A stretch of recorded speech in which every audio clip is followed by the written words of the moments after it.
नमस्कार मित्रांनो, स्वागत आहे तुमचं आताच्या ब्रेकिंग न्यूजमध्ये। मित्रांनो, गौतम अदानी हे नाव कोण ओळखत नाही। देशभरातील अव्वल उद्योगपतींपैकी एक म्हणजे गौतम अदानी। गौतम अदानी हे अहमदनगर जिल्ह्यामध्ये आले होते। ते शिर्डीमध्ये साईबाबांचं दर्शन घ्यायला आले होते।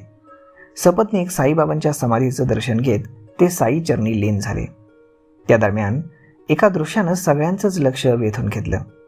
ते म्हणजे गौतम अदानी यांच्या वाहनाचं खुद्द पालकमंत्री राधाकृष्ण विखे पाटील यांचे सुपुत्र अर्थात माजी खासदार सुजय विखे पाटील हे सारथ्य करत होते।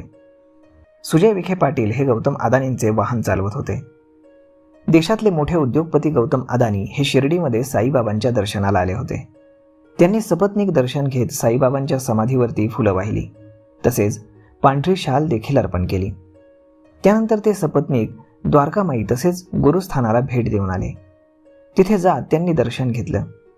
त्या दरम्यान अदानी यांनी साईबाबांची पिवळ्या रंगाची शाल आणि पांढऱ्या रंगाची साई मूर्ती माजी खासदार सुजय विखे पाटील यांनी देऊन त्यांचा सत्कार करण्यात आला।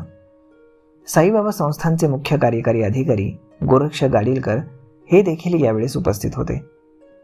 साईबाबांच्या पाया पडल्यानंतर गौतम अदानी हे सपत्नीक मंदिराच्या VIP प्रवेशद्वार क्रमांक 2 मधून बाहेर पडले। त्यानंतर लगेचच माजी खासदार सुजय विखे पाटील यांनी त्यांच्या गाडीचा ताबा घेतला। त्यांनी स्वतः त्यांच्या गाडीचं सारथ्य केलं। या दृश्यानं सगळ्यांचंच लक्ष वेधून घेतलं। त्यानंतर हा सगळा ताफा विखे कुटुंबियांच्या निवासस्थानाकडे रवाना झाला। तर मग मित्रांनो, हा व्हिडिओ ही माहिती तुम्हाला कशी वाटली हे तुम्ही आम्हाला कमेंट करून सांगायला विसरू नका। आपण भेटूयात पुढच्या एका नवीन व्हिडिओमध्ये। तोपर्यंत धन्यवाद।